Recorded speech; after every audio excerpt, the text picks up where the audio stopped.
Hello दोस्तों, स्वागत है आपका अपने चैनल बायो एजुकेशन में। तो दोस्तों, इंडियन ज्योग्राफी में दोस्तों भारतीय भूगोल में आज हम पढ़ेंगे भारत की नदियों को। दोस्तों, इस वीडियो में हम भारत की कंप्लीट नदियों को पढ़ेंगे। दोस्तों, प्रायद्वीपीय भारत की नदियां और दोस्तों हिमालय तंत्र, दोस्तों जो होती हिमालयी नदियां और दोस्तों प्रायद्वीपीय नदियां। दोस्तों, सभी नदियों को भारत के हम पढ़ेंगे। दोस्तों, इसको दोस्तों हम मैप के माध्यम से भी समझेंगे। और दोस्तों, जितनी भी नदियों को दोस्तों महत्वपूर्ण पॉइंट है दोस्तों, क्या उनका अववाह तंत्र है दोस्तों, डेल्टा ज्वार नदमुख क्या होता है दोस्तों, सब चीज़ के बारे में आज हम पढ़ेंगे। दोस्तों, भारत की नदियों का एक ये समझ लो दोस्तों मास्टर वीडियो है। दोस्तों, इससे हर एग्जाम में क्वेश्चन पूछा जाता है। दोस्तों, यूपीएससी में दोस्तों इससे हर बार एग्जाम पूछा जाता है क्वेश्चन। दोस्तों, यूपीएससी का तो मुझे लगता है ये फेवरेट टॉपिक है इंडियन ज्योग्राफी में। दोस्तों, यूपीएससी में से प्रत्येक वर्ष क्वेश्चन पूछा जाता है। बाकी दोस्तों हमारे जो भी स्टेट एग्जाम और कॉम्पिटेटिव एग्जाम होते हैं दोस्तों, एसएससीजीएल, रेलवे, आरआरबी, एनटीपीसी, मतलब दोस्तों जो भी भारत में एग्जाम होते हैं दोस्तों, चाहे वो टफ हो दोस्तों या सरल हो दोस्तों, सब में भारत की नदियों से एक क्वेश्चन तो आता ही आता है। तो दोस्तों, बहुत महत्वपूर्ण टॉपिक है। दोस्तों, इस टॉपिक को हम दो भागों में पढ़ेंगे। दोस्तों, हिमालयी नदियाँ दोस्तों और प्रायद्वीपीय नदियाँ। दोस्तों, जितनी नदियाँ हैं दोस्तों सबका बात अंतर पढ़ेंगे हम। तो दोस्तों चलिए वीडियो को शुरू करते हैं। दोस्तों, इसमें आपको दो टर्म बहुत सुनने को मिलेंगे दोस्तों, डेल्टा और एस्चुरी, मतलब ज्वार नदमुख क्या होता है। तो दोस्तों सबसे पहले हम देखते हैं कि दोस्तों ज्वार नदमुख और डेल्टा क्या होता है। तो दोस्तों, एस्चुरी मतलब ज्वार नदमुख और डेल्टा क्या होता है। तो दोस्तों आपको ये जो दिख रहा है दोस्तों, ये ज्वार नदमुख होता है इस प्रकार का कुछ, बाकी दोस्तों डेल्टा हमारा इस प्रकार का होता है। अब दोस्तों इनको हम देखते हैं कि एस्चुरी क्या होता है, मतलब दोस्तों ज्वार नदमुख। तो दोस्तों, सागर तट पर स्थित आधा बंद खारे पानी का बहभाग क्षेत्र, जहां नदियों का ताजा पानी समुद्र के खारे पानी के साथ मिलता है, तो दोस्तों उसे हम ज्वार नदमुख कहते हैं। दोस्तों, एग्जाम में क्वेश्चन यहाँ से बहुत बनता है कि कौन कौन सी नदियाँ दोस्तों ज्वार नदमुख मतलब एस्चुरी का निर्माण करती हैं। तो दोस्तों, नर्मदा, ताप्ती और मांडवी, ये दोस्तों ऐसी नदियाँ हैं दोस्तों जो एस्चुरी मतलब ज्वार नदमुख का निर्माण करती हैं। अब दोस्तों देखते हैं कि डेल्टा क्या होता है। तो दोस्तों, नदी जहाँ सागर से मिलती है उस जगह नदी द्वारा बहाकर लाई गई मिट्टी के कारण नदी की धारा कई धाराओं में बढ़ जाती है। उस त्रिभुजाकार क्षेत्र को डेल्टा कहा जाता है। डेल्टा प्रायः उपजाऊ मिट्टी का निर्माण करते हैं। दोस्तों, भारत में गंगा, ब्रह्मपुत्र, महानदी, गोदावरी, कृष्णा, ये दोस्तों डेल्टा का निर्माण करती हैं। तो दोस्तों इसमें हमने देखा कि ज्वार नदियों का डेल्टा क्या होता है। दोस्तों हमने पढ़ा कि तो दोस्तों नर्मदा, ताप्ती और मांडवी नदियाँ ये दोस्तों एस्चुरी मतलब ज्वार नदियों का निर्माण करती हैं। और बाकी दोस्तों गंगा, ब्रह्मपुत्र, महानदी, गोदावरी, कृष्णा, ये दोस्तों डेल्टा का निर्माण करती हैं। तो दोस्तों ये टर्म एग्जाम में कुछ ज़्यादा देखने को मिलते हैं दोस्तों, बार बार हम वीडियो में आएंगे तो हमने समझ लिया कि एस्चुरी मतलब ज्वार नदियों का डेल्टा क्या होता है। अब दोस्तों हम देखते हैं भारत की नदियों को। दोस्तों सबसे पहले दोस्तों एक शब्द आया दोस्तों यहाँ पर, अफवाह तंत्र। तो दोस्तों अफवाह तंत्र क्या होता है। तो दोस्तों अफवाह तंत्र मुख्यतः दोस्तों एक नदी तंत्र की व्याख्या करता है, जिसमें अलग अलग दिशाओं से छोटी धाराएं आकर एक मुख्य धारा मतलब मुख्य नदी का निर्माण करती हैं। यहाँ पर अलग अलग दिशाओं से जो छोटी छोटी धारा आती हैं वो मुख्य नदी की सहायक नदियाँ होती हैं। तो दोस्तों अफवाह तंत्र को अंग्रेजी में कहते हैं ड्रेनेज सिस्टम।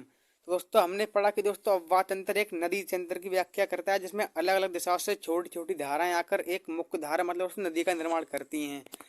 दोस्तों यहाँ पर अलग अलग दिशाओं से जो छोटी छोटी धाराएं आती हैं वो मुख्य नदी की सहायक नदियाँ होती हैं। तो हमने पढ़ा अफवाह तंत्र क्या होता है, समझ लिया हमने इस बात को। अब दोस्तों हम भारत का अफवाह तंत्र दो भागों में पढ़ते हैं दोस्तों, हिमालयी अफवाह तंत्र और प्रायद्वीपीय अफवाह तंत्र। तो दोस्तों हिमालयी अफवाह तंत्र में हम सिंधु, गंगा और ब्रह्मपुत्र और बाकी दोस्तों इनकी जो भी सहायक नदियाँ दोस्तों उनके बारे में पढ़ेंगे।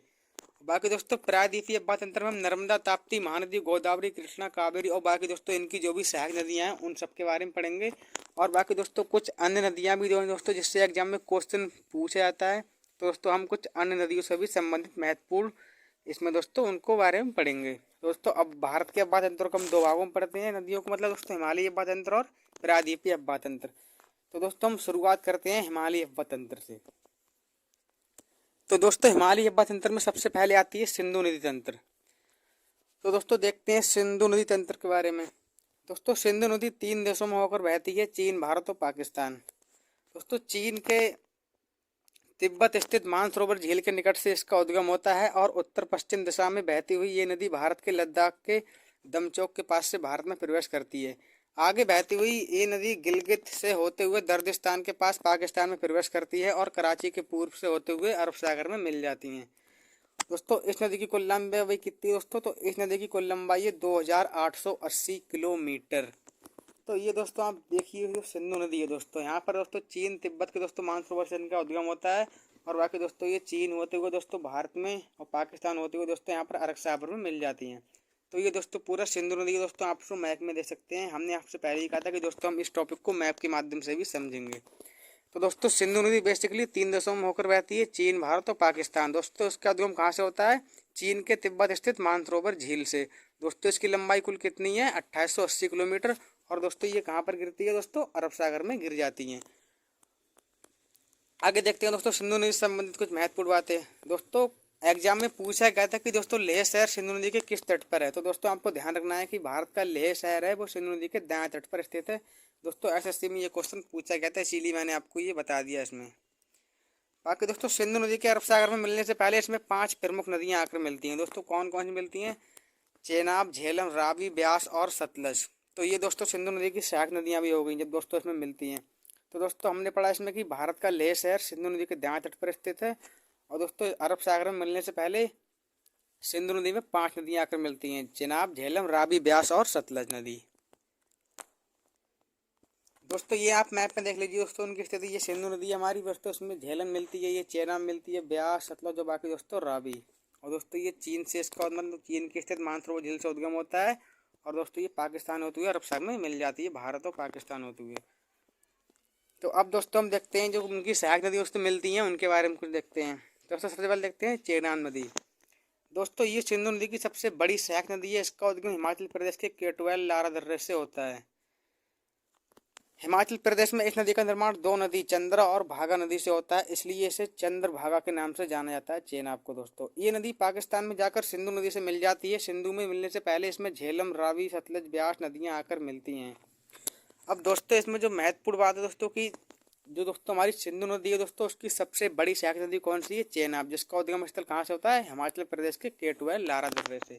ये दोस्तों आप देख सकते हैं यहाँ पर हिमाचल प्रदेश है और बाकी दोस्तों ये हमारी चेनाब नदी है। ये भी दोस्तों हमारी फिर सिंधु नदी में मिलकर दोस्तों अरब सागर में गिर जाती हैं। तो दोस्तों ये हमने पढ़ा चेनाब नदी के बारे में महत्वपूर्ण बातें। इसके बाद दोस्तों आगे देखते हैं हम झेलम नदी, जो दोस्तों सिंधु नदी की सहायक नदी है। दोस्तों झेलम नदी का उद्गम कश्मीर घाटी के बैरीनाग के निकट से होता है। ये नदी 170 किलोमीटर भारत पाकिस्तान सीमा का निर्माण करती हुई पाकिस्तान के झंग के निकट चेनाब नदी में मिल जाती हैं। तो दोस्तों झेलम नदी का उद्गम कहाँ से होता है, कश्मीर घाटी के बैरीनाग से। ये दोस्तों 170 किलोमीटर भारत पाकिस्तान सीमा का निर्माण करती हुई पाकिस्तान के झंग के निकट चेनाब नदी में मिल जाती हैं।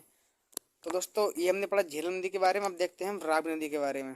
दोस्तों रावी नदी ये हिमाचल प्रदेश के रोहतांग दर्रे से निकलकर कश्मीर तथा पंजाब होते हुए पाकिस्तान के झंग के निकट से चेनाब नदी मिल जाती है।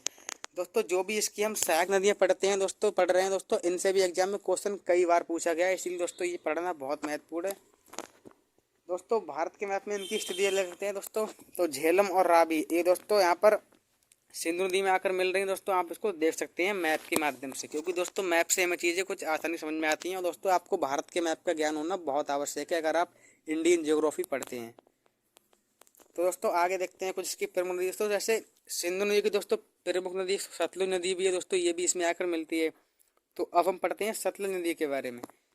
दोस्तों सतलुज नदी दोस्तों ये नदी तिब्बत के राक्षस ताल से निकलती है और सिंधु नदी के समानांतर बहती हुई हिमाचल प्रदेश में प्रवेश करती है। आगे पंजाब में होती हुई पाकिस्तान के बहावलपुर में चेनाब नदी में जाकर मिल जाती है। चेनाब में मिलने से पहले इससे ब्यास नदी आकर मिलती है, अभी आपको ध्यान रखना है। अब दोस्तों देखते हैं ब्यास नदी के बारे में। रोहतांग दर्रे से निकली ब्यास नदी हिमाचल प्रदेश के कुल्लू घाटी में बहते हुए पंजाब के हरीके में सतलुज नदी से मिल जाती हैं। तो ये दोस्तों मैप में भी आप इनकी स्थिति देख सकते हैं, क्योंकि दोस्तों मैप से समझना हमें कुछ ज़्यादा आसानी होती है। तो दोस्तों सतलुज नदी का मतलब तो सतलुज नदी है दोस्तों, ये तिब्बत में राक्षस ताल से निकलती है और सिंधु नदी के समानांतर बहती हुई हिमाचल प्रदेश में प्रवेश करती है। दोस्तों चेनाब में मिलने से पहले मतलब दोस्तों सतलुज नदी चेनाब में मिलती है, उससे पहले दोस्तों इसमें ब्यास नदी आकर मिलती है। और दोस्तों ब्यास नदी हिमाचल प्रदेश के कुल्लू घाटी में बहती हुई पंजाब के हरीके में सतलुज नदी से मिल जाती हैं। और दोस्तों ब्यास नदी का जो दोस्तों निकलती है वो दोस्तों कहाँ से निकलती है, रोहतांग दर्रे से। ये भी आपको ध्यान रखना है। अब इसके बाद दोस्तों देखते हैं कुछ महत्वपूर्ण पॉइंट्स, जैसे कि दोस्तों हरी के क्षेत्र में जो हमने ब्यास और सतलज नदी के संगम की बात की दोस्तों अभी, वहीं से देश की सबसे लंबी नहर इंदिरा गांधी नहर निकलती है, जो कि पंजाब और राजस्थान से होकर गुजरती है। राजस्थान में इसकी लंबाई सबसे अधिक 470 किलोमीटर है। तो दोस्तों देश की सबसे बड़ी नहर कौन सी है? इंदिरा गांधी नहर सबसे लंबी। ये दोस्तों आप देख सकते हैं दोस्तों, ये हमारा पूरा राजस्थान दोस्तों, यहाँ से इंदिरा गांधी नहर निकलती है। और दोस्तों इसकी लंबाई सबसे अधिक कहाँ पर है? राजस्थान में। दोस्तों कितनी है? 470 किलोमीटर। तो दोस्तों ये दोस्तों इंदिरा गांधी नहर है, ये भी आप देख सकते हैं। दोस्तों ध्यान दीजिए कि दोस्तों पाकिस्तान के भावलपुर में जब सतलज नदी चेनाब नदी से मिलती है, तब ये नदी मिलकर पंचनद नदी का निर्माण करती है। मतलब सिंधु नदी में मिलने से पहले दोस्तों इसमें 45 किलोमीटर तक ये पांच नदियां यहाँ आगे होकर एक होकर दोस्तों बहती हैं आगे आकर। दोस्तों यहाँ पर ये पंच नदी, मतलब दोस्तों जो झेलम, चेनाब, रावी, ब्यास, सतलज, ये दोस्तों नदियाँ जब दोस्तों आगे आकर एक ही धारा में बहती है, तो दोस्तों ये पंचनद नदी का निर्माण करती हैं। ये भी ये कभी कभी एग्जाम में पूछ लेता है कि दोस्तों पंचनद नदी में कौन कौन सी नदियाँ आती हैं। तो दोस्तों हमने इसमें दोस्तों जो महत्वपूर्ण आपको बात रखनी है दोस्तों ध्यान, वो दोस्तों की देश की सबसे लंबी नहर कौन सी? इंदिरा गांधी नहर। ये दोस्तों कहाँ से निकलती है? पंजाब और राजस्थान से होकर गुजरती है। राजस्थान में इसकी लंबाई सबसे अधिक कितनी? 470 किलोमीटर है। तो दोस्तों ये आपको ध्यान रखना है। इसके बाद दोस्तों देखते हैं कि दोस्तों एक महत्वपूर्ण क्वेश्चन एग्जाम में पूछा गया था कि सिंधु जल समझौता कब हुआ। तो दोस्तों ये भी एग्जाम में पूछा गया है, तो इसको देखते हैं। दोस्तों जैसे दोस्तों कुछ नदी भारत में बहती हैं तो कुछ पाकिस्तान में बहती हैं। अब दोस्तों अगर भारत दोस्तों अपनी नदियों को मार्ग रोक दे तो दोस्तों पाकिस्तान में पानी नहीं जाएगा, और दोस्तों अगर पाकिस्तान रोक दे तो दोस्तों भारत को भी कुछ बोगी। तो इसी को लिए 1960 में दोस्तों एक सिंधु जल समझौता हुआ। तो दोस्तों पानी के वितरण के लिए 1960 में हुई भारत और पाकिस्तान के बीच एक संधि है। इस समझौते के अनुसार 3 पूर्वी नदियों ब्यास, रावी और सतलुज का नियंत्रण भारत को तथा 3 पश्चिमी नदियों सिंधु, चिनाब और झेलम का नियंत्रण पाकिस्तान को दिया गया। तो दोस्तों इसमें ये एग्जाम में कई बार क्वेश्चन पूछा गया कि दोस्तों सिंधु जल समझौते के अनुसार पाकिस्तान को किन किन नदियों को दोस्तों नियंत्रण दिया गया और दोस्तों भारत को किसको दिया गया। तो दोस्तों सिंधु जल समझौता 1960 में हुआ दोस्तों। इसके अनुसार दोस्तों 3 पूर्वी नदियां ब्यास, रावी और सतलुज का नियंत्रण भारत को मिला, तथा दोस्तों 3 पश्चिमी नदियां सिंधु, चिनाब और झेलम का नियंत्रण पाकिस्तान को दिया गया। अब दोस्तों इसमें यहाँ पर एक महत्वपूर्ण बात है कि दोस्तों पूर्वी नदियां और पश्चिमी नदियां, दोस्तों कभी कभी एग्जाम में इससे भी क्वेश्चन पूछ लेता है कि निम्न में से कौन सी नदी पूर्व में बहती है, दोस्तों कौन सी पश्चिम में बहती है। तो ये भी आपको ध्यान रखना है कि दोस्तों ब्यास, रावी, सतलुज ये दोस्तों पूर्वी नदियां हैं, और पश्चिमी नदियां कौन सी? सिंधु, चिनाब, झेलम। ये दोस्तों अगर आप मैप पढ़ते हैं तो आपको मैप से समझ में आसानी से आ जाएगा। तो दोस्तों सिंधु जल समझौता कब हुआ? 1960 में दोस्तों पानी के वितरण के लिए। इसमें दोस्तों 3 नदियों को नियंत्रण भारत को मिला, ब्यास, रावी, सतलुज, और दोस्तों 3 को मिला पाकिस्तान का सिंधु, चिनाब और झेलम। तो दोस्तों इससे एग्जाम में क्वेश्चन पूछा गया था, तो हमने समझा कि सिंधु जल समझौता क्या था। तो ये भी अपने आप में एक महत्वपूर्ण क्वेश्चन है दोस्तों। वहां पर हमारा सिंधु नदी तंत्र कंप्लीट हुआ। अब दोस्तों हम पढ़ते हैं गंगा नदी तंत्र को। दोस्तों इससे तो एग्जाम में क्वेश्चन प्रत्येक वर्ष पूछा जाता है गंगा नदी तंत्र से। तो दोस्तों गंगा नदी तंत्र को पढ़ते हैं अपन। दोस्तों गंगा नदी भारत की सबसे लंबी नदी है, और दोस्तों ये राष्ट्रीय नदी भी है भारत की, और दोस्तों इसकी कुल लंबाई 2525 किलोमीटर है। इसमें दोस्तों भारत में दोस्तों इसकी लंबाई 2071 किलोमीटर, बाकी दोस्तों बांग्लादेश में और फिर ये बंगाली खाड़ी मिल जाती हैं। तो दोस्तों गंगा नदी भारत की सबसे लंबी नदी है। दोस्तों गंगा नदी को 2008 में राष्ट्रीय नदी का दर्जा भी मिला था, ये भी आपको ध्यान रखना है। और दोस्तों भारत की राष्ट्रीय नदी भी गंगा है। दोस्तों गंगा नदी की कुल लंबाई 2525 किलोमीटर है। दोस्तों भारत में इसकी लंबाई कितनी है? 2071 किलोमीटर, बाकी दोस्तों बांग्लादेश में। दोस्तों सतोपथ हिमानी से निकली अलकनंदा और गौमुख से निकली भागीरथी नदी जब देवप्रयाग में मिलती हैं, तब इसका संयुक्त रूप गंगा के नाम से जाना जाता है। तो दोस्तों सतोपथ हिमानी निकली मतलब अलकनंदा, और दोस्तों गौमुख से निकली भागीरथी। जब दोस्तों अलकनंदा और भागीरथी देवप्रयाग में मिलती हैं, तब दोस्तों इसका संयुक्त रूप गंगा के नाम से जाना जाता है। तो ये दोस्तों आप देख सकते हैं दोस्तों गौमुख से निकलती है दोस्तों भागीरथी, और बाकी दोस्तों सतोपथ हिमानी से निकलती है अलकनंदा। और जब ये दोस्तों देवप्रयाग में मिलती है, तब इसका संयुक्त रूप कहलाता है गंगा। ये भी आपको ध्यान रखना है, बहुत महत्वपूर्ण है। तो दोस्तों भारत की सबसे लंबी नदी गंगा, इसकी लंबाई 2525 किलोमीटर है, और भारत में इसकी लंबाई 2071 किलोमीटर है। इसका दोस्तों कहाँ से निकलती है? मतलब दोस्तों सतोपथ हिमानी से निकलती है अलकनंदा, और गौमुख से निकलती है भागीरथी। जब दोस्तों देवप्रयाग में ये मिलती है, तब दोस्तों इनका संयुक्त रूप गंगा कहलाता है। आगे दोस्तों देखते हैं दोस्तों गंगा नदी की 2 प्रमुख सहायक नदियाँ कौन कौन सी हैं दोस्तों? तो अलकनंदा की दोस्तों मतलब दोस्तों जो गंगा नदी है दोस्तों अलकनंदा का रूप है। तो दोस्तों अलकनंदा की दो प्रमुख सहायक नदियाँ कौन सी है? पिंडार नदी, मंदाकिनी नदी। तो दोस्तों पिंडार नदी अलकनंदा को कर्णप्रयाग में आकर मिलती है और मंदाकिनी नदी दोस्तों अलकनंदा को रुद्रप्रयाग में आकर मिलती है। दोस्तों इनसे कई बार एग्जाम में क्वेश्चन पूछा गया है कि पिंडार नदी अलकनंदा को कहाँ पर मिलती है? तो कर्णप्रयाग में। और मंदाकिनी नदी अलकनंदा को कहाँ पर मिलती है? तो रुद्रप्रयाग में। दोस्तों ये सब आप मैप में स्थिति देखिए दोस्तों इनकी अच्छे से कि दोस्तों ये हमारी अलकनंदा नदी है दोस्तों, मंदाकिनी है, भागीरथी है। तो दोस्तों हमने भी पढ़ा था कि दोस्तों पिंडार नदी कहाँ पर मिलती है? कर्णप्रयाग में। बाकी दोस्तों मंदाकिनी कहाँ मिलती है? रुद्रप्रयाग में। और बाकी दोस्तों ये जो भागीरथी और अलकनंदा मिलती है दोस्तों देवप्रयाग में, तब इसका संयुक्त रूप गंगा नदी के नाम से जाना जाता है। और बाकी दोस्तों जो धौली गंगा नदी है ये दोस्तों विष्णुप्रयाग में मिलती है, अभी आपको ध्यान रखना है। अब दोस्तों इसमें जो महत्वपूर्ण क्वेश्चन दोस्तों एग्जाम में पूछा गया था कि दोस्तों जो प्रसिद्ध केदारनाथ मंदिर है वो दोस्तों मंदाकिनी नदी के तट पर स्थित है और बद्रीनाथ का मंदिर दोस्तों अलकनंदा नदी के तट पर स्थित है। तो ये आप देख सकते हैं कि दोस्तों हमारी ये केदारनाथ मंदिर है ये मंदाकिनी नदी के तट पर स्थित है और बाकी दोस्तों जो बद्रीनाथ मंदिर है ये अलकनंदा के तट पर स्थित है। तो दोस्तों अलकनंदा की दो प्रमुख सहायक नदियाँ कौन कौन सी है? पिंडार नदी और मंदाकिनी नदी। दोस्तों कभी कभी एग्जाम में इससे भी क्वेश्चन पूछ लेता है कि निम्न में से कौन सी नदी इसकी सहायक नदी है, तो भी आपको ध्यान रखना है। तो दोस्तों पिंडार नदी अलकनंदा को कर्णप्रयाग में मिलती है और मंदाकिनी कहाँ मिलती है? रुद्रप्रयाग में। बाकी दोस्तों केदारनाथ मंदिर मंदाकिनी नदी के तट पर है और दोस्तों बद्रीनाथ का प्रसिद्ध मंदिर अलकनंदा नदी के तट पर स्थित है, ये आपको ध्यान रखना है। आगे दोस्तों देखते हैं। दोस्तों उत्तराखंड से निकली गंगा उत्तर प्रदेश बिहार होते हुई पश्चिम बंगाल तक बहती है। पश्चिम बंगाल के फरक्का पर ये दो धाराओं में बढ़ जाती है, हुगली और मुख्य धारा भागीरथी। भागीरथी नदी बांग्लादेश में मुख्य धारा के रूप में प्रवेश करती है, जहां इसे पद्मा के नाम से जाना जाता है। दोस्तों कई बार एग्जाम में क्वेश्चन पूछा गया कि गंगा नदी को बांग्लादेश में किस नाम से जाना जाता है? तो दोस्तों गंगा नदी को बांग्लादेश में पद्मा के नाम से जाना जाता है, आपको ध्यान रखना है। आगे बहती हुई नदी पद्मा ब्रह्मपुत्र जिसे बांग्लादेश में जमुना के नाम से जाना जाता है मिल जाती है। और दोस्तों संयुक्त रूप जिसे मेघना कहा जाता है, इसके रूप में बंगाली खाड़ी मिल जाती है। तो ये दोस्तों जैसे उत्तराखंड से निकली, फिर दोस्तों उत्तर प्रदेश, बिहार, बाकी दोस्तों पश्चिम बंगाल। तो दोस्तों यहाँ पर ये दोस्तों बांग्लादेश दोस्तों इसमें इसे पद्मा के नाम से जाना जाता है। तो ये आपको बहुत महत्वपूर्ण पार्ट है, दोस्तों ध्यान रखना है, कई बार एग्जाम में पूछा गया है। तो दोस्तों भागीरथी नदी बांग्लादेश में मुख्य धारा के रूप में प्रवेश करती है दोस्तों, जहाँ इसे पद्मा के नाम से जाना जाता है। आगे बहती हुई नदी पद्मा ब्रह्मपुत्र, दोस्तों ब्रह्मपुत्र को बांग्लादेश में क्या कहते हैं? जमुना। ये भी आपको ध्यान रखना है कि जाना जाता है दोस्तों मिल जाती है। और संयुक्त रूप जिसे मेघना कहा जाता है के रूप में बंगाल की खाड़ी मिल जाती है। दोस्तों गंगा नदी कहाँ मिल जाती है? बंगाल की खाड़ी में, तो आपको ध्यान रखना है। और सिंधु नदी कहाँ मिलती है दोस्तों? अरब सागर में। तो दोस्तों गंगा नदी को बांग्लादेश में किस नाम से जाना जाता है? पद्मा के नाम से। और दोस्तों ब्रह्मपुत्र को जमुना के नाम से, ये बात आपको ध्यान रखनी है। और दोस्तों गंगा नदी का जो दोस्तों अंत होता है वो कहाँ होता है? बंगाल की खाड़ी में। इसके बाद दोस्तों देखते हैं गंगा की सहायक नदियाँ। तो दोस्तों गंगा की बहुत सी सहायक नदियाँ हैं, जैसे दोस्तों यमुना, कोसी, सोन, गोमती, दामोदर, घाघरा, सरयू, गंडक, रामगंगा। तो दोस्तों जो गंगा की सहायक नदियाँ दोस्तों इनसे भी एग्जाम में क्वेश्चन पूछा जाता है, तो ये भी हमारे लिए बहुत महत्वपूर्ण पढ़ना, तो हम इनको भी देखते हैं। सबसे पहले दोस्तों देखते हैं यमुना नदी। दोस्तों गंगा की सबसे बड़ी सहायक नदी कौन सी है? यमुना। दोस्तों अभी हमने पढ़ा था कि सिंधु की सबसे बड़ी सहायक नदी कौन सी, तो वो चेनाब।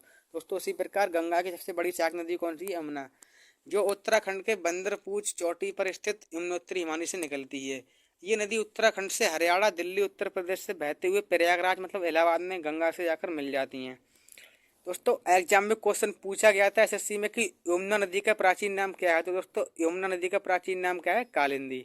अब दोस्तों यमुना की भी बहुत सी सहायक नदियां हैं, जैसे चंबल, बेतवा, केन। आपको तीन नदी के नाम तो दोस्तों मोस्टली आपको कम से कम दो नदी तो याद होनी चाहिए प्रत्येक नदी की कि दोस्तों किस नदी की सहायक नदी है ये। तो दोस्तों अब हम देखते हैं इसकी मैप में स्थिति। जैसे ये दोस्तों यमुना नदी है, तो दोस्तों इसके प्रवाह के क्रम में दोस्तों देखते हैं। ये दोस्तों प्रयागराज, पटना, फरक्का, इसमें दोस्तों ये बह रही है। दोस्तों गंगा की सबसे बड़ी सहायक नदी यमुना है। तो दोस्तों गंगा की सबसे बड़ी सहायक नदी यमुना उत्तराखंड के बंदरपुर चोटी पर स्थित यमुनोत्री हिमानी से निकलती है। उत्तराखंड से हरियाणा, दिल्ली, उत्तर प्रदेश से बहते हुए प्रयागराज मतलब दोस्तों इलाहाबाद में गंगा नदी से जाकर मिल जाती है। यमुना नदी का प्राचीन नाम क्या है? कालिंदी। यमुना की बहुत सी सहायक नदियां जैसे चंबल, बेतवा और केन। तो दोस्तों ये दोस्तों चंबल है, ये दोस्तों बेतवा नदी है, यहाँ पर दोस्तों ये केन नदी है। ये दोस्तों सभी यमुना की सहायक नदियां हैं, ये भी आपको ध्यान रखना है। दोस्तों आगे देखते हैं। अब दोस्तों गंगा नदी की सहायक नदी कौन थी? चंबल। तो इसके बारे में देखते हैं हम। दोस्तों चंबल नदी, ये नदी मध्य प्रदेश के इंदौर स्थित मऊ क्षेत्र के जानापाव पर्वत से निकलती हैं। उत्तर मध्य भारत भाग में बहते हुए ये नदी राजस्थान से होकर उत्तर प्रदेश के इटावा में यमुना नदी से मिल जाती हैं। इस नदी की लंबाई 965 किलोमीटर है। तो चंबल नदी की लंबाई कितनी है? 965 किलोमीटर। उसके बाद दोस्तों देखते हैं बेतवा नदी। तो दोस्तों बेतवा नदी मध्य प्रदेश के भोपाल से निकलती हैं, जो उत्तर पूर्वी दिशा में बहते हुए उत्तर प्रदेश के हमीरपुर में यमुना से मिल जाती हैं। दोस्तों महत्वपूर्ण पॉइंट है जो प्रसिद्ध स्थान सांची। दोस्तों बेतवा नदी के किनारे स्थित है। सांची में कई बौद्ध स्मारक हैं। सांची का स्तूप अशोक ने तीसरी शताब्दी में बनवाया। तीसरी शताब्दी ईसा पूर्व में बनवाया। तो दोस्तों चंबल नदी गंगा की सहायक नदी है। दोस्तों चंबल नदी मध्य प्रदेश के इंदौर स्थित महू क्षेत्र के जानापाव पर्वत से निकलती है। उत्तर मध्य भाग में बहती हुई नदी राजस्थान से होकर उत्तर प्रदेश के इटावा में यमुना नदी से मिल जाती हैं। और दोस्तों चंबल नदी की कुल लंबाई कितनी है? 965 किलोमीटर। उसके बाद दोस्तों देखते हैं बेतवा नदी। दोस्तों मध्य प्रदेश के भोपाल से निकलती हैं, जो उत्तर पूर्वी दिशा में बहते हुए उत्तर प्रदेश के हमीरपुर में यमुना नदी से मिल जाती हैं। बाकी दोस्तों ध्यान रखने योग्य बात है कि दोस्तों जो प्रसिद्ध स्थान सांची है वो दोस्तों बेतवा नदी के किनारे स्थित है। और दोस्तों सांची में कई बौद्ध स्मारक स्थित हैं। सांची के स्तूप का निर्माण अशोक ने करवाया था, ये भी आपको ध्यान रखना है। तो दोस्तों यहाँ पर हम मैप में देखते हैं दोस्तों ये है हमारी बेतवा नदी। तो दोस्तों और बाकी हमने पढ़ी थी चंबल नदी। तो ये दोस्तों इधर चंबल नदी, ये आपको ध्यान रखना है। दोस्तों ये मैप में इनकी स्थिति आप देख सकते हैं। दोस्तों मैप से समझना बहुत ज़रूरी है। दोस्तों आपको मैप आना चाहिए, ये भी बहुत महत्वपूर्ण है। तो दोस्तों आगे देखते हैं अब हम कुछ महत्वपूर्ण नदियों के बारे में। दोस्तों अब देखते हैं हम चंबल नदी के बारे में, क्योंकि ये भी दोस्तों जैसे कि दोस्तों गंगा नदी की जो सहायक नदी है दोस्तों, उसकी सहायक नदी कौन सी? चंबल नदी। तो ये भी हम बहुत महत्वपूर्ण है। दोस्तों चंबल नदी, ये नदी मध्य प्रदेश के इंदौर स्थित महू क्षेत्र के जानापाव पर्वत से निकलती है। उत्तर मध्य भाग में बहती हुई नदी राजस्थान में होकर उत्तर प्रदेश के इटावा में यमुना से मिल जाती है। इस नदी की कुल लंबाई 965 किलोमीटर है। दोस्तों चंबल नदी की लंबाई कितनी है? 965 किलोमीटर। इसके बाद दोस्तों देखते हैं बेतवा नदी। मध्य प्रदेश के भोपाल से निकलती है बेतवा नदी, जो उत्तर पूर्व दिशा में बहते हुए उत्तर प्रदेश के हमीरपुर में यमुना से मिल जाती है। तो दोस्तों ये भाई है जो हमने दोस्तों पीछे पढ़ा था दोस्तों, ये भाई पेज दोस्तों खुल गया, इसके लिए सॉरी, मुझे ध्यान नहीं रहा। तो दोस्तों जो हमने अभी इस पेज को पढ़ा था दोस्तों, ये भाई पेज है। इस तो अब देखते हैं बिहार का शोक कोसी नदी। दोस्तों ये भी गंगा की सहायक नदी है, ये भी आपको ध्यान रखना है। तो दोस्तों कोसी नदी, ये नदी नेपाल में हिमालय से निकलती है और बिहार में प्रवेश करती है। ये नदी प्रायः अपना मार्ग बदलने के कारण चर्चा में रहती है और इसमें आने वाली बाढ़ के कारण दोस्तों जो बिहार में बहुत तबाही हो जाती है दोस्तों। तो इसी के लिए इसे बिहार का शोक कहा जाता है। तो दोस्तों कोसी नदी को बिहार का शोक कहा जाता है। एग्जाम में कई बार क्वेश्चन पूछा गया है। ये नदी बिहार के कटिहार में गंगा नदी से मिल जाती है। तो दोस्तों ये गंगा नदी से कब मिलती है? बिहार के कटिहार में। इसके बाद दोस्तों देखते हैं दामोदर नदी। झारखंड के छोटा नागपुर पठार से दामोदर नदी निकलती है और पश्चिम में बहते हुए हुगली नदी में जाकर मिल जाती हैं। इस नदी में अचानक आने वाली बाढ़ के कारण इसे बंगाल का अभिशाप या दोस्तों बंगाल का शोक भी कहा जाता है। और दोस्तों इसमें अधिक प्रदूषण, दोस्तों प्रदूषण के कारण इस नदी को जैविक मरुस्थल के नाम से जाना जाता है। दोस्तों एग्जाम में पूछा भी गया था कि किस नदी को जैविक मरुस्थल के नाम से जाना जाता है। तो दोस्तों रेलवे में ये क्वेश्चन पूछा गया था। तो दामोदर नदी को जैविक मरुस्थल और बंगाल का शोक या बंगाल का अभिशाप के नाम से भी जाना जाता है। तो दोस्तों ये यहाँ पर कोसी नदी है, बहुत महत्वपूर्ण। बाकी देखिए दोस्तों दामोदर नदी है, ये मैप में ये दोस्तों बांग्लादेश है, यहाँ पर दोस्तों उड़ीसा है, बिहार दोस्तों छत्तीसगढ़। तो ये आपको ध्यान रखना है। तो दोस्तों इसमें हमने पढ़ा कि दोस्तों कोसी नदी जो दोस्तों नेपाल हिमाचल निकलती है और बिहार में प्रवेश करती है। दोस्तों आपको जो महत्वपूर्ण बात याद रखनी है दोस्तों वो है कि दोस्तों जो कोसी नदी है दोस्तों, इसे बिहार का शोक कहा जाता है। और दोस्तों ये नदी प्रायः अपना मार्ग बदलने के कारण चर्चा में रहती है। और दोस्तों बिहार के कटिहार में गंगा नदी से मिल जाती है। बाकी दोस्तों हमने पढ़ा दामोदर नदी से बंगाल का शोक या बंगाल का अभिशाप भी कहा जाता है। दोस्तों ये झारखंड के छोटा नागपुर पठार से निकलती है और दोस्तों हुगली नदी में जाकर मिल जाती है। और बाकी दोस्तों इसे जैविक मरुस्थल भी कहा जाता है। तो दोस्तों ये हमने गंगा की सहायक नदियों की सहायक नदियाँ पढ़ी, जैसे कोसी नदी, दामोदर नदी। अब दोस्तों आगे कुछ महत्वपूर्ण बात नदी देखते हैं दोस्तों, गोमती नदी। दोस्तों गोमती नदी का उद्गम उत्तर प्रदेश के पीलीभीत स्थित गोमताल से होता है, गोमताल से, जिसे फुल्लर झील भी कहते हैं। ये गंगा नदी की एकमात्र ऐसी सहायक नदी जिसका उद्गम मैदान से होता है। दोस्तों एग्जाम में क्वेश्चन पूछा गया ही है, आप इस बात को ध्यान रखना कि दोस्तों गंगा नदी की एकमात्र ऐसी कौन सी नदी है कि जिसका उद्गम मैदान से होता है। तो दोस्तों गोमती नदी ऐसी है गंगा नदी की जिसका उद्गम मैदान से होता है। इसके बाद दोस्तों देखते हैं सोन नदी। दोस्तों मध्य प्रदेश के अमरकंटक नामक स्थान से निकलती है और उत्तर की ओर बहती हुई ये पटना के निकट गंगा में मिल जाती हैं। नोट: सोन नदी यमुना नदी के बीच जल विभाजक का काम कैमूर की पहाड़ियाँ करती हैं। ये दोस्तों कैमूर की पहाड़ियाँ हैं, इनको आपको ध्यान से रखना है। तो दोस्तों ये कैमूर की पहाड़ियाँ पड़ती हैं मध्य प्रदेश इधर दोस्तों ये, तो आपको ये ध्यान रखना है। तो दोस्तों इसमें मेन पॉइंट है कि दोस्तों सोन नदी यमुना नदी के बीच जल विभाजक का कार्य किसकी पहाड़ियाँ करती हैं, तो कैमूर की पहाड़ियाँ। दोस्तों इनके अलावा गंगा की सहायक नदी में घाघरा, जिसे सरयू नदी के नाम से जाना जाता है, और गंडक नदी के बाएं तट पर आकर मिलती है। तो दोस्तों गंगा नदी की सहायक नदी घाघरा भी थे, सरयू नदी के नाम जाना जाता है, यह गंडक नदी के बाएं तट पर आकर गंगा में आकर मिलती है। तो दोस्तों इसमें हमने पढ़ा गोमती नदी के बारे में। दोस्तों गोमती नदी का उत्तर प्रदेश के पीलीभीत स्थित गोमत ताल, जिसे फुल्लर झील पे जी कहते हैं, इसका उद्गम होता है। और गंगा की दोस्तों एकमात्र ऐसी सहायक नदी जिसका उद्गम मैदान से होता है। तो गंगा की एकमात्र सहायक नदी जिसका उद्गम मैदान से होता है वो कौन सी है, गोमती नदी। उसके बाद हमने पढ़ा सोन नदी। दोस्तों सोन नदी मध्य प्रदेश के अमरकंटक नामक स्थान से निकलती है और उत्तर की ओर बहते हुए पटना के निकट गंगा में मिल जाती है। दोस्तों सोन नदी और यमुना नदी के बीच जल विभाजक का कार्य कौन करता है, तो कैमूर की पहाड़ियाँ। ये दोस्तों कैमूर की पहाड़ियाँ हैं।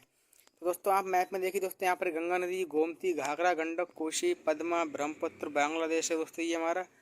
बाकी दोस्तों ये सोन नदी, दामोदर नदी, हुगली नदी, ये दोस्तों हमारा मध्य प्रदेश में दोस्तों कैमूर की पहाड़ियाँ हैं। बाकी दोस्तों ये भोपाल है, मध्य प्रदेश की राजधानी। तो मैप में हमने उनको ध्यान से देखा कि कैमूर की पहाड़ियाँ कहाँ हैं और दोस्तों नदी की स्थिति मैप में कहाँ पर है। तो ये हमने गंगा नदी की सहायक नदी पढ़ी, कुछ महत्वपूर्ण। अब दोस्तों गंगा नदी की जितनी भी सहायक नदी थी दोस्तों, सबके बारे में हमने ध्यान से पढ़ा दोस्तों, क्या उनकी विशेषताएं हैं, कहाँ से निकलती हैं दोस्तों, और लंबाई कितनी है उनकी। तो अब दोस्तों गंगा नदी से संबंध कुछ महत्वपूर्ण बातों को हम देख लेते हैं।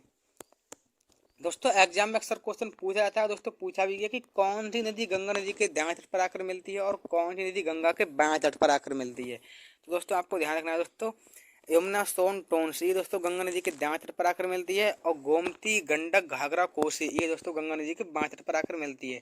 दोस्तों इजी क्वेश्चन आकर दोस्तों आप इसको मैप में देखेंगे तो दोस्तों आप खुद ही समझ जाएंगे कि दोस्तों कौन सी नदी बाएं तट पर मिलती है और कौन सी दाएं तट पर। अब आपको ध्यान रखना है दोस्तों कि गंगा नदी के बाएं तट पर मिलती है गोमती, गंडक, घाघरा, कोसी, और दाएं तट पर मिलती है यमुना, सोन और टोंस।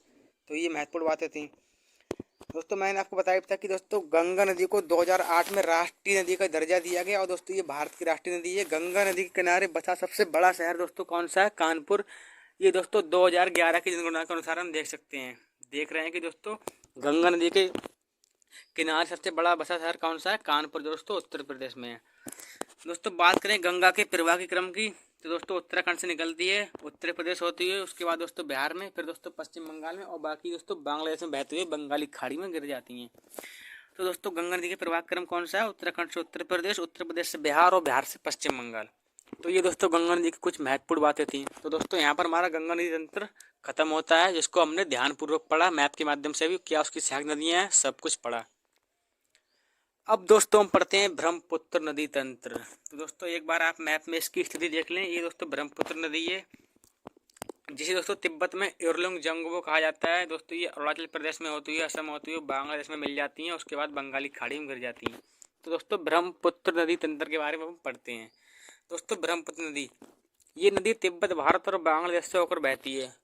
तो दोस्तों ब्रह्मपुत्र नदी तिब्बत और दोस्तों भारत और बांग्लादेश से होकर बहती है। ये नदी तिब्बत के मानसरोवर झील के निकट से निकलती है। आपको ध्यान रखना है कि ब्रह्मपुत्र नदी तिब्बत के मानसरोवर झील के निकट से निकलती हैं। दोस्तों ब्रह्मपुत्र, सतलुज और सिंधु नदियाँ तिब्बत के मानसरोवर के पास से निकलती हैं। तो दोस्तों ब्रह्मपुत्र, सतलुज और सिंधु ये दोस्तों तीन नदियाँ ऐसी हैं दोस्तों तिब्बत के मानसरोवर के पास से निकलती हैं। दोस्तों तिब्बत से निकलने वाली इस नदी को तिब्बत में इरलुंग जंगबो के नाम से जाना और दोस्तों सांगपो के नाम से जाना जाता है तिब्बत में। तो दोस्तों ब्रह्मपुत्र को तिब्बत में किस नाम से जाना जाता है, इरलुंग जंगबो और सांगपो। जब ये नदी भारत में असम घाटी में मिल जाती है, जब ये नदी दोस्तों असम में, मतलब दोस्तों जब ये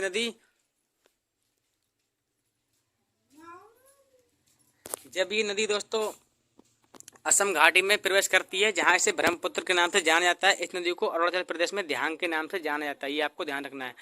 तो दोस्तों ब्रह्मपुत्र नदी को अरुणाचल प्रदेश में किस नाम से जाना जाता है, ध्यांग के नाम से। तो दोस्तों ब्रह्मपुत्र नदी तिब्बत, भारत और बांग्लादेश में होकर बहती है और दोस्तों तिब्बत के मानसरोवर के निकट से इसका उद्गम होता है। और बाकी दोस्तों इसे तिब्बत में इरलुंग जंगबो और सांगपो के नाम से जाना जाता है। और बाकी दोस्तों इसे और अरुणाचल प्रदेश में धियांग के नाम से जाना जाता है। तो दोस्तों हमने ब्रह्मपुत्र नदी की जितनी भी महत्वपूर्ण बातें थी उनको पढ़ा। आगे दोस्तों इनकी सहायक नदियाँ और दोस्तों इसकी महत्वपूर्ण बातों को पढ़ते हैं अब हम कि दोस्तों ब्रह्मपुत्र नदी दोस्तों असम घाटी में बहती हुई ये नदी बांग्लादेश में प्रवेश करती है, जहाँ से जमुना के नाम से जाना जाता है। बांग्लादेश में ये गंगा मतलब पद्मा के साथ मिल जाती है और गंगा ब्रह्मपुत्र का संयुक्त रूप मेघना के रूप से जाना जाता है और विश्व का सबसे बड़ा नदी डेल्टा सुंदरबन डेल्टा का निर्माण करते हुए बंगाली खाड़ी में जाकर मिल जाती है।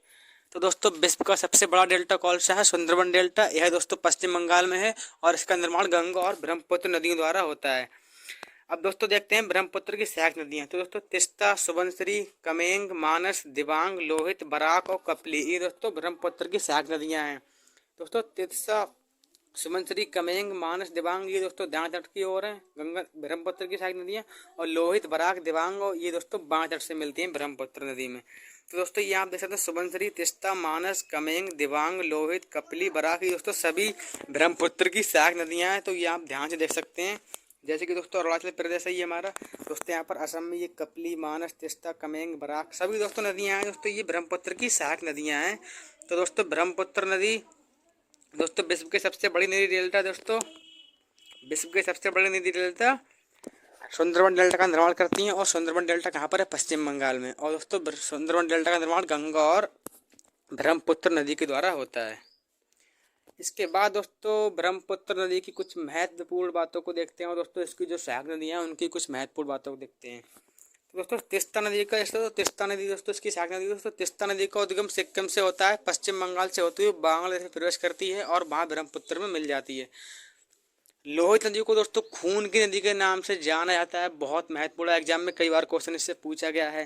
दोस्तों बराक नदी मणिपुर की पहाड़ी से निकलती है। बराक नदी मणिपुर से मिजोरम, असम होती है, बांग्लादेश में प्रवेश करती है और मेघना में जाकर मिल जाती हैं। ब्रह्मपुत्र नदी गंगा के साथ मिलकर विश्व के सबसे बड़े नदी डेल्टा सुंदरबन डेल्टा का निर्माण करती है। ब्रह्मपुत्र नदी में विश्व का सबसे बड़ा नदी दोस्तों माजोली है, यह असम में है। तो दोस्तों विश्व का सबसे बड़ा डेल्टा कौन सा है? सुंदरबन डेल्टा जो पश्चिम बंगाल में है दोस्तों।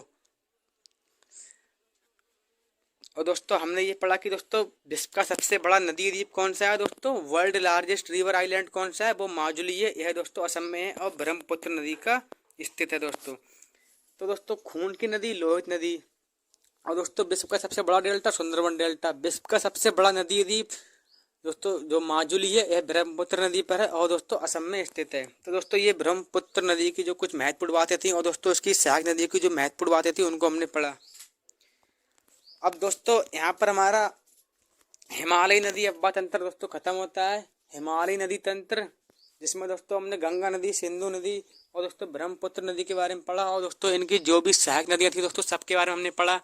दोस्तों क्या इनकी महत्वपूर्ण पॉइंट्स हैं दोस्तों, किसका डेल्टा निर्माण करती हैं दोस्तों, किसे दोस्तों मतलब किस कहाँ पर दोस्तों किस नाम से जाना जाता है दोस्तों। तो हमने इसमें कंप्लीट हिमालयी नदी तंत्र को पढ़ लिया। अब हम पढ़ते हैं दोस्तों प्रायद्वीप नदी तंत्र।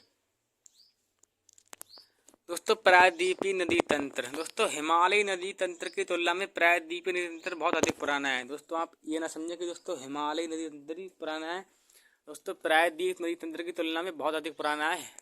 प्रायद्वीप नदी तंत्र दोस्तों बहुत पुराना है हिमालयी नदी तंत्र की तुलना में। दोस्तों ये सभी नदी ये दोस्तों जो प्रायद्वीप भारत की नदियाँ दोस्तों सभी दक्षिण भारत में बहती हैं और बाकी दोस्तों ये दक्षिण भारत की नदियाँ प्रायः वृक्षनुमा अपवाह तंत्र का निर्माण करती हैं दोस्तों, रखती हैं अपना वृक्षनुमा अपवाह तंत्र। दोस्तों प्रायद्वीप नदी अपवाह तंत्र में नर्मदा, ताप्ती, महाही, गोदावरी, कृष्णा, कावेरी, महानदी दोस्तों आदि आती हैं। और ये दोस्तों इसमें दोस्तों कुछ महत्वपूर्ण बातें दोस्तों में ध्यान रखनी पड़ती हैं क्योंकि दोस्तों इसमें भी कुछ नदी बंगाली खाड़ी में गिरती हैं, कुछ गिरती हैं अरब सागर में। तो दोस्तों नर्मदा, ताप्ती, माही ये दोस्तों गिरती हैं कहाँ पर? अरब सागर में। और दोस्तों महानदी और गोदावरी ये दोस्तों कहाँ पर गिरती हैं? हमारी बंगाल की खाड़ी में। तो दोस्तों यहाँ पर हम देख सकते हैं कि दोस्तों अरब सागर में गिरने वाली नदियाँ कौन सी हैं? नर्मदा, ताप्ती, माही। और बंगाली खाड़ी में गिरने वाली नदियाँ कौन सी हैं? गोदावरी, कृष्णा, कावेरी और महानदी। तो ये आपको ध्यान रखना है। तो दोस्तों यहाँ मैप में स्थिति देख सकते हैं दोस्तों माही नदी जो दोस्तों कर्क रेखा को 2 बार काटती है। भारत की एकमात्र कौन नदी है जो कर्क रेखा को 2 बार काटती है? माही नदी। बाकी इधर तो नर्मदा नदी है दोस्तों, ये ताप्ती नदी है, ये दोस्तों महानदी है दोस्तों उड़ीसा का शोक, और ये गोदावरी, कृष्णा और कावेरी। इधर दोस्तों ये हमारी बंगाली खाड़ी है, ये दोस्तों अरब सागर है। दोस्तों कुछ नदी अरब सागर में गिरती हैं, कुछ गिरती हैं बंगाली खाड़ी में। तो दोस्तों हिमालयी नदी तंत्र की तुलना में प्रायद्वीप नदी तंत्र बहुत पुराना है। इसकी नदियाँ प्राय दक्षिण भारत में बहती हैं और दोस्तों वृक्षनुमा आबाद अंतर रखती हैं। दोस्तों इसमें कुछ नदियाँ गिरती हैं अरब सागर में, कुछ गिरती है बंगाली खाड़ी में। और दोस्तों नर्मदा, ताप्ती, माही, गोदावरी, कृष्णा, कावेरी, महानदी, ये दोस्तों सभी प्रायद्वीप नदियों की प्रायद्वीपीय नदी तंत्र आबाद तंत्र के अंतर्गत आती हैं। तो अब दोस्तों हम पढ़ते हैं प्रायद्वीपीय नदी की जो दोस्तों प्रमुख नदी हैं उनके बारे में। जैसे कि तो सबसे पहले हम पढ़ते हैं दोस्तों नर्मदा नदी। दोस्तों नर्मदा नदी भारत की 5वीं सबसे बड़ी नदी है, ये आपको ध्यान रखना है। ये दोस्तों नर्मदा नदी आप मैप में देख सकते हैं। वो कहाँ गिरती है दोस्तों? अरब सागर में। तो दोस्तों मध्य प्रदेश के अमरकंटक से इसकी उत्पत्ति होती है और जो पश्चिम की ओर बहते हुए 1312 किलोमीटर की दूरी तय कर, मतलब 1312 किलोमीटर की दूरी तय कर खंबात की खाड़ी में अरब सागर में मिल जाती है। नर्मदा नदी उत्तर में विंध्याचल पर्वत और दक्षिण में सतपुड़ा पर्वत के बीच भ्रंश घाटी से होकर बहती है। दोस्तों कई बार एग्जाम में पूछा गया है कि कौन कौन सी नदियां भ्रंश घाटी से होकर बहती है। दोस्तों नर्मदा, ताप्ती, ये दोस्तों भ्रंश घाटी से होकर नदियां बहती हैं, आपको ध्यान रखना है। दोस्तों नर्मदा नदी, ये नदी मध्य प्रदेश की सबसे बड़ी नदी है। इसे मध्य प्रदेश की जीवन रेखा कहा जाता है। और नर्मदा नदी की सहायक नदी दोस्तों कौन सी है? ओरसंग, तवा और शेर। दोस्तों ध्यान देने की बात है कि अमरकंटक से 2 नदियां निकलती हैं, नर्मदा और सोन। ये दोनों नदियां दोस्तों भ्रंश घाटी से बहती हैं और दोस्तों ताप्ती नदी भी भ्रंश घाटी से बहती है। तो दोस्तों नर्मदा नदी भारत की 5वीं सबसे बड़ी नदी है। दोस्तों विंध्याचल पर्वत और सतपुड़ा नदी के बीच के इसका दोस्तों उद्गम होता है। ये नर्मदा नदी, ये हमारा विंध्याचल पर्वत है मध्य प्रदेश में और सतपुड़ा से रेडी है। तो दोस्तों मध्य प्रदेश के अमरकंटक से नर्मदा नदी की उत्पत्ति होती है, जो पश्चिम की ओर बहती हुई 1312 किलोमीटर की दूरी तय करती है और खंबाती खाड़ी से अरब सागर में मिल जाती है। दोस्तों नर्मदा नदी उत्तर में विंध्याचल पर्वत और दक्षिण में सतपुड़ा पर्वत के बीच है और दोस्तों भ्रंश घाटी से होकर बहती है। दोस्तों मध्य प्रदेश की सबसे बड़ी नदी है और मध्य प्रदेश की जीवन रेखा भी इसे कहा जाता है। ओरसंग, तवा और शेर नर्मदा नदी की सहायक नदियाँ हैं, ये आपको ध्यान रखना है। अब आगे दोस्तों अमरकंटक से 2 नदियाँ निकलती हैं, नर्मदा और सोन। अब दोस्तों हम देखते हैं ताप्ती नदी। दोस्तों मध्य प्रदेश के बैतूल जिले से निकट सतपुड़ा पहाड़ियों से निकलती है। ये नदी मध्य प्रदेश, महाराष्ट्र, गुजरात से प्रवाहित होती हुए अरब सागर में जाकर मिल जाती हैं। तो दोस्तों ताप्ती नदी की लंबाई कितनी है? 724 किलोमीटर। मध्य प्रदेश के बैतूल जिले के निकट सतपुड़ा पहाड़ियों से इसका निर्माण होता है, मतलब निकलती है और मध्य प्रदेश, महाराष्ट्र, गुजरात में बहती हुई अरब सागर में मिल जाती हैं। इसके बाद दोस्तों देखते हैं माही नदी। दोस्तों इसकी लंबाई 583 किलोमीटर है। तो माही नदी की लंबाई कितनी है? 583 किलोमीटर। दोस्तों माही नदी का उद्गम मध्य प्रदेश के धार जिले के समीप विंध्याचल पर्वत श्रेणी से होता है। मध्य प्रदेश, राजस्थान, गुजरात में बहती हुई नदी खंबाती खाड़ी मिल जाती है। दोस्तों अभी आपको बताया भी था मैंने कि दोस्तों जो माही नदी है दोस्तों भारत की एकमात्र ऐसी नदी है जो कर्क रेखा को 2 बार काटती है। दोस्तों एग्जाम में इससे कई बार क्वेश्चन पूछा गया है कि भारत की एक ऐसी कौन सी नदी है जो कर्क रेखा को 2 बार काटती है। तो माही नदी दोस्तों कर्क रेखा को 2 बार काट रही है, आपको ध्यान रखना है। ये दोस्तों माही नदी है और दोस्तों राजस्थान की प्रमुख नदी एक हिसाब से देखें तो हमने पढ़ा इसमें ताप्ती नदी के बारे में, माही नदी के बारे में। ताप्ती नदी की लंबाई कितनी है? 724 किलोमीटर और माही नदी की लंबाई कितनी है? 583 किलोमीटर। और दोस्तों माही नदी कर्क रेखा को 2 बार काटती है। इसके बाद दोस्तों देखते हैं गोदावरी नदी। दोस्तों प्रायद्वीपीय भारत की सबसे लंबी नदी है, आपको ध्यान रखना है। दोस्तों भारत की सबसे गहरी नदी कौन सी है? तो ब्रह्मपुत्र। भारत की सबसे लंबी नदी कौन सी है? गंगा। तो दोस्तों हम इसमें मेनली पढ़ते हैं गोदावरी नदी के बारे में। दोस्तों गोदावरी नदी प्रायद्वीपीय भारत की सबसे बड़ी नदी है। ये नदी महाराष्ट्र के नासिक जिले से रिम्बकेश्वर से निकलती है और दक्षिण पूर्व की ओर बहते हुए बंगाली खाड़ी में गिर जाती हैं। दोस्तों पेनगंगा, इंद्रावती, प्याराडिता इसकी प्रमुख नदियां हैं। मतलब दोस्तों पेनगंगा, इंद्रावती और प्याराडिता इसकी प्रमुख सहायक नदियां हैं। तो दोस्तों ये हमने पढ़ा गोदावरी नदी के बारे में दोस्तों, जिसकी लंबाई कितनी है? 1465 किलोमीटर। तो गोदावरी नदी की लंबाई कितनी है? 1465 किलोमीटर। ये प्रायद्वीपीय भारत की सबसे लंबी नदी है और पेनगंगा, इंद्रावती, प्याराडिता इसकी सहायक नदियां हैं, ये भी आपको ध्यान रखना है, बहुत महत्वपूर्ण है। इसके बाद हो सकते हैं कृष्णा नदी। दोस्तों कृष्णा नदी की लंबाई कितनी है? 1400 किलोमीटर। दोस्तों कृष्णा नदी प्रायद्वीपीय भारत की दूसरी सबसे बड़ी नदी है, आपको ध्यान रखना है। इसका उद्गम महाराष्ट्र के महाबलेश्वर के पास से होता है। कृष्णा नदी महाराष्ट्र से होते हुए कर्नाटक, तेलंगाना और आंध्र प्रदेश से बहती हुई बंगाली खाड़ी में गिर जाती हैं। दोस्तों कृष्णा नदी की प्रमुख सहायक नदियाँ कौन कौन सी हैं? तो कृष्णा नदी की प्रमुख सहायक नदियाँ हैं तुंगभद्रा, कोयना और भीमा। दोस्तों कृष्णा जल विवाद से क्वेश्चन कई बार पूछा है, तो उसको देख सकते हैं हम एक बार कि दोस्तों कृष्णा नदी जल विवाद कृष्णा नदी के जल बंटवारे से संबंधित है, जो आंध्र प्रदेश, कर्नाटक और महाराष्ट्र के बीच 1957 से चल रहा है, आपको ध्यान रखना है। तो दोस्तों ये हम मैप में देखते हैं गोदावरी नदी और दोस्तों कृष्णा नदी। बाकी दोस्तों भीमा, कोयना, तुंगभद्रा की सहायक नदी, दोस्तों कृष्णा की सहायक नदियाँ हैं और ये दोस्तों पेनगंगा, इंद्रावती और प्याराडिता ये गोदावरी की सहायक नदियाँ हैं। तो दोस्तों ये आप मैप से इसको देखें ध्यान से, बहुत महत्वपूर्ण है। तो दोस्तों गोदावरी नदी की लंबाई कितनी है? 1432 किलोमीटर। प्रायद्वीपी भारत की सबसे लंबी नदी है। बाकी दोस्तों कृष्णा नदी, इसकी लंबाई 1400 किलोमीटर है, जो दोस्तों प्रायद्वीपी भारत की दूसरी सबसे बड़ी नदी है। और दोस्तों तुंगभद्रा, कोयना, भीमा ये कृष्णा नदी की सहायक नदियाँ हैं। इसके बाद दोस्तों देखते हैं महानदी, जिसे दोस्तों उड़ीसा का शोक भी कहा जाता है। तो दोस्तों महानदी छत्तीसगढ़ उड़ीसा की प्रमुख नदी है। इसकी लंबाई कितनी है? 851 किलोमीटर। इसका उद्गम छत्तीसगढ़ के रायपुर के निकट सिहाबा पहाड़ी से होता है और ये नदी आगे पूर्व की ओर बहते हुए उड़ीसा में प्रवेश करती है और डेल्टा का निर्माण करते हुए बंगाली खाड़ी में गिर जाती है। दोस्तों हमने शुरू में ही पढ़ा था कि दोस्तों कौन कौन सी नदी डेल्टा का निर्माण करती हैं और दोस्तों कौन कौन सी ज्वार ज्वार नदी मतलब एस्चुरी का निर्माण करती हैं। तो दोस्तों जो महानदी है दोस्तों डेल्टा का निर्माण करती है। दोस्तों तेल नदी और जोक नदी महानदी की प्रमुख सहायक नदियाँ, आपको ध्यान रखना है। तो दोस्तों महानदी की लंबाई कितनी है? 851 किलोमीटर। ये दोस्तों छत्तीसगढ़ उड़ीसा की प्रमुख नदी है। दोस्तों इसे उड़ीसा का शोक भी कहा जाता है। और दोस्तों ये डेल्टा का निर्माण करते हुए बंगाली खाड़ी मिल जाती है। तेल नदी और जोक नदी इसकी सहायक नदियाँ हैं। इसके बाद दोस्तों देखते हैं कावेरी नदी। दोस्तों कावेरी नदी की लंबाई कितनी है? 800 किलोमीटर। तो दोस्तों कर्नाटक के कुर्ग के निकट से ब्रह्मगिरी पहाड़ी से निकलती है और कर्नाटक तमिलनाडु से बहते हुए तिरुचिरापल्ली के निकट बंगाल की खाड़ी में गिर जाती हैं। तो दोस्तों कावेरी नदी, दोस्तों कावेरी नदी को दक्षिण भारत की गंगा कहा जाता है। दोस्तों दक्षिण की गंगा कावेरी और दक्षिण गंगा दोस्तों गोदावरी, आपको ध्यान रखना है। दक्षिण भारत की गंगा दोस्तों की आ रहा तो कावेरी और दक्षिण गंगा वैसे गोदावरी, तो आपको ध्यान रखना है। तो दोस्तों इसमें हमने महानदियों कावेरी नदी के बारे में पढ़ा। तो दोस्तों ये महानदी है। दोस्तों तेल इसकी सहायक नदी है और बाकी दोस्तों ये कृष्णा नदी है। तो दोस्तों भी ये दोस्तों कावेरी नदी है, आपको ध्यान रखना है। तो दोस्तों महानदी की लंबाई कितनी है? 851 किलोमीटर।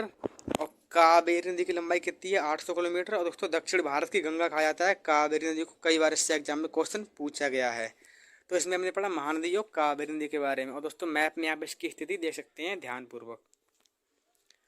इसके बाद दोस्तों कुछ देखते हैं दोस्तों जो वैसे दोस्तों यहाँ पर हमारा जो हिमालयी नदी अब्बा तंत्र और प्रायद्वीप नदी अब्बा तंत्र खत्म हो गया, पर दोस्तों कुछ और भी सहायक नदियाँ दोस्तों मतलब प्रमुख नदियाँ हैं भारत की, जिनसे एग्जाम में अक्सर क्वेश्चन पूछा जाता है। तो दोस्तों उनको भी हम एक बार देख लेते हैं, उनकी जो क्या भी महत्वपूर्ण बातें हैं उनकी। तो दोस्तों अन्य प्रमुख सहायक नदियों में सबसे पहले पढ़ते हैं हम स्वर्ण रेखा नदी को। तो दोस्तों स्वर्ण रेखा नदी दोस्तों झारखंड में बहने वाली एक पहाड़ी नदी है। ये नदी रांची के निकट छोटा नागपुर के पठार से निकलती है। झारखंड से निकट निकलकर पश्चिम बंगाल उड़ीसा से होते हुए बंगाली खाड़ी में गिर जाती हैं। दोस्तों प्रसिद्ध शहर जमशेदपुर टाटानगर इसी नदी के तट पर स्थित है। तो स्वर्ण रेखा नदी झारखंड में बहने वाली एक पहाड़ी नदी है। ये नदी रांची के निकट छोटा नागपुर पठार से निकलती हैं। झारखंड से निकलकर पश्चिम बंगाल उड़ीसा से होते हुए बंगाली खाड़ी में गिर जाती हैं। दोस्तों जो प्रसिद्ध शहर जमशेदपुर है टाटानगर, दोस्तों ये स्वर्ण रेखा नदी के तट पर ही स्थित है। तो ये है दोस्तों स्वर्ण रेखा नदी भारत के मैप में, आप इसको देख सकते हैं ध्यानपूर्वक। उसके बाद दोस्तों देखते हैं लूनी नदी। दोस्तों इसका उद्गम अजमेर के निकट अरावली पहाड़ियों के निकट नाग पहाड़ से होता है। राजस्थान से होती हुई गुजरात के कच्छ के रण में ये नदी विलुप्त हो जाती है। इस नदी को सैल्ट रिवर के नाम से जाना जाता है, लवड़ी नदी दोस्तों। तो ये है लूनी नदी। और दोस्तों राजस्थान की प्रमुख नदी हो, राजस्थान की प्रमुख नदी दोस्तों कौन सी? लूनी नदी। तो दोस्तों स्वर्ण रेखा नदी और लूनी नदी इसके बारे में हमने पढ़ा। दोस्तों कई बार एग्जाम में क्वेश्चन पूछा गया कि सैल्ट रिवर के नाम से किसे जाना जाता है? तो दोस्तों लूनी नदी को सैल्ट रिवर के नाम से भी जाना जाता है। इसके बाद दोस्तों अन्य प्रमुख नदियों में देखते हैं हम काली नदी। दोस्तों इस नदी को शारदा नदी और काली गंगा के नाम से जाना जाता है। ये नदी हिमालय स्थित काला पानी नामक स्थान से निकलती है। उत्तर प्रदेश और दोस्तों उत्तराखंड में होते हुए नदी घाघरा नदी के साथ मिल जाती है। दोस्तों ध्यान देने की बात है कि दोस्तों जो काली नदी पूर्व की ओर नेपाल और भारत की अंतर्राष्ट्रीय सीमा बनाती है, ये भी आपको ध्यान रखना है। इसके बाद दोस्तों देखते हैं पेन्नार नदी। दोस्तों पेन्नार नदी भारत की एक प्रमुख नदी है।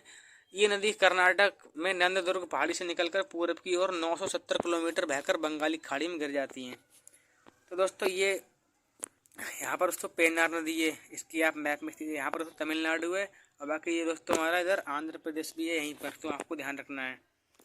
तो दोस्तों हमने इसमें पढ़ा काली नदी और पेन्नार नदी। दोस्तों काली नदी को दोस्तों शारदा नदी और काली गंगा के नाम से भी जाना जाता है। और दोस्तों जो काली नदी है दोस्तों पूर्व की ओर नेपाल और भारत की अंतर्राष्ट्रीय सीमा बनाती है। और दोस्तों पेन्नार नदी भारत की एक प्रमुख नदी है। दोस्तों ये नदी कर्नाटक नंदुर्ग पहाड़ से निकलकर पूर्व की ओर 970 किलोमीटर बहकर बंगाली खाड़ी में गिरती हैं। तो दोस्तों ये हमने दोस्तों कुछ अन्य प्रमुख नदियों के बारे में पढ़ा। तो दोस्तों यहाँ पर हमारा दोस्तों भारत की नदियों का टॉपिक दोस्तों कंप्लीट होता है। दोस्तों इसमें हमने प्रायद्वीपीय भारतीय नदियां और हिमालयी नदी अफवाह तंत्र को पूरा कंप्लीट पढ़ा ध्यान से दोस्तों। क्या उसकी महत्वपूर्ण बातें थी दोस्तों, कहाँ से क्वेश्चन पूछा गया एग्जाम में, और दोस्तों कहाँ से क्वेश्चन पूछा जा सकता है, सबके बारे में पढ़ा दोस्तों। हमने पूरे वीडियो को दोस्तों सभी नदियों को मैप के माध्यम से पढ़ा दोस्तों। कौन सी नदी की स्थिति मैप में किस प्रकार है दोस्तों, उस नदी का क्या दोस्तों अन्य नाम से जानी जाती है जहाँ पर, उसकी दोस्तों क्या सहायक नदियाँ, बाकी दोस्तों उसकी क्या विशेषता है, सबके बारे में हमने पढ़ा। तो दोस्तों इंडियन ज्योग्राफी का दोस्तों अपने आप में सबसे ज़्यादा महत्वपूर्ण टॉपिक दोस्तों यही है कि भारत की नदियाँ। दोस्तों एग्जाम में से प्रत्येक वर्ष क्वेश्चन पूछा जाता है दोस्तों, खासकर यूपीएससी का तो ये फेवरेट टॉपिक है, इससे एग्जाम में क्वेश्चन पूछा जाता है।